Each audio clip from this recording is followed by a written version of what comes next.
The breeder held my newborn daughter in one arm and the puppy in the other, and she told me the truth I didn't want to hear. This breed guards land, it guards livestock, it will never bond with something as small and fragile as a baby, and one day that size difference could get her hurt. 14 months later, at the edge of our property, she was proven right about exactly one thing. We live at the end of a dirt road, in the last house before the hills take over. 22 acres of dry grass, a stone wall my husband's grandfather stacked by hand, and a silence so complete that on some nights the loudest sound is the wind in the fence wire. When our daughter was born, that silence stopped feeling peaceful and started feeling like distance. The nearest neighbor was a mile off, and I was a new mother alone in a big empty house while my husband worked the early shift. We didn't get Roy to be cute. A livestock guardian is what you bring onto a property like ours, something that stands between your family and everything past the wall: coyotes, strangers, the road. My husband grew up around these dogs, Central Asian shepherds, the ones shepherds call Alabai, and he always said the same thing: they were bred for a single job, and they take it seriously. The breeder was the one who made me nervous. She had raised these dogs for 30 years, and she did not hand him over easily. She held Roy in one arm, 8 weeks old, small enough to tuck inside my coat, looked at Ren asleep in the car seat, and told me the truth I didn't want to hear. "This is not a family dog," she said. "This is a guardian. He will bond to your land. But a baby? Something that small, that helpless, that moves wrong and smells like milk?" She shook her head. "He may guard your property with his life and never once decide that child is his to protect. And 140 pounds that hasn't decided around a toddler? That is the part you need to think about." Subscribe to be a voice for the voiceless. Every story deserves to be heard. I stood in her yard with my hands in my pockets, saying nothing because everything she said was reasonable. That was the worst part. She wasn't cruel. She was doing math I couldn't argue with. Then she set him in my arms anyway.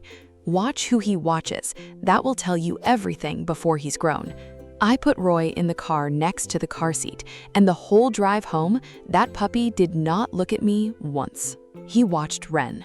The first year, Roy grew like something out of a story. 12 pounds became 40, became 90, became 140 pounds of pale muscle that filled a doorway. Delivery drivers started leaving packages at the gate, and my own mother would not step into the yard until I put him inside.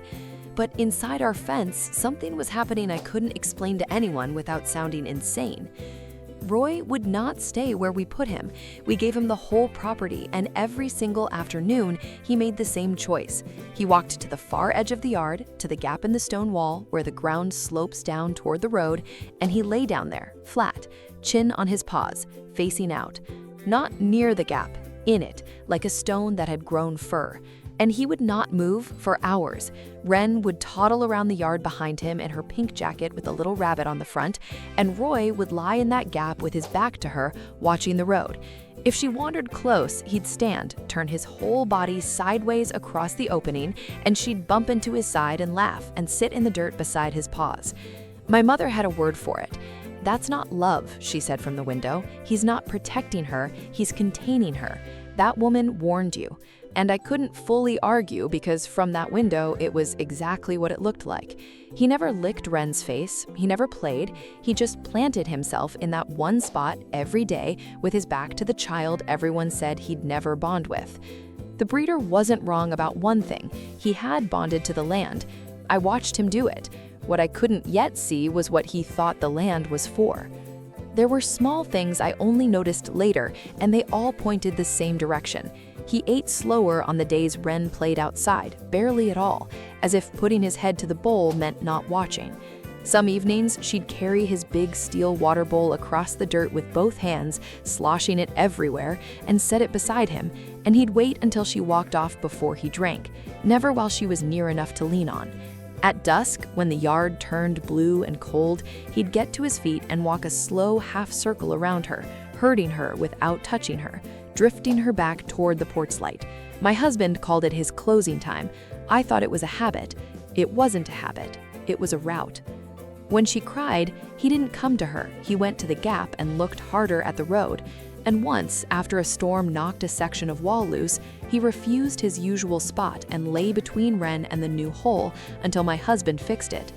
Tell me your dog's name in the comments. I read every one. I thought he was strange. I told myself the breeder was half right and I'd gotten lucky with the other half.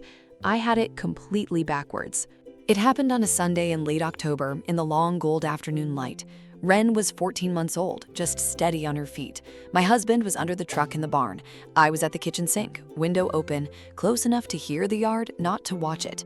Roy was where he always was, in the gap in the wall, facing the road. I looked down to rinse a bowl. 20 seconds, no more. When I looked up, Ren was gone from the middle of the yard. She had slipped through the side gate, the one we always latched, that must not have caught, and she was on the dirt road, walking downhill toward the blind curve where the neighbor's boy drives too fast. I heard the engine before I saw it, coming up the far side of the curve, fast. I was out the door screaming her name, 40 feet and a fence away, already knowing, the way you know in your stomach, that I would not reach her in time. Roy reached her. He came off that wall before I ever cleared the porch. Before, I'm certain of it. He didn't run to Ren. He ran past her, down the road, and planted 140 pounds of pale muscle, broadside across the curve, directly in the truck's path, and did not move. The truck stopped in a spray of gravel 6 feet from him. Roy never flinched. He held the middle of that road sideways, a wall between the curve and my daughter, until I scooped Ren off the dirt, and the boy behind the wheel sat white-faced, apologizing. Only then did he come back.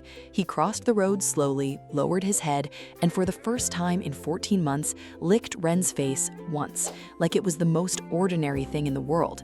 He was never containing her. He'd chosen that gap on the first day because it was the one place on our property where danger came from, standing between Ren and that road since before she could walk.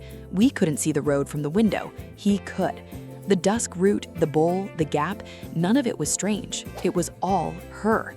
Roy is 4 now. Ren is 5. She sleeps with her hand buried in the fur of his neck, and he still lies in that same gap every afternoon, facing out. The breeder was right. He bonded to the land. She was only wrong about what he decided the land was. The breeder told me to watch who he watched, that it would tell me everything. On the drive home, an 8-week-old puppy who had never met my daughter chose her over me and never looked back.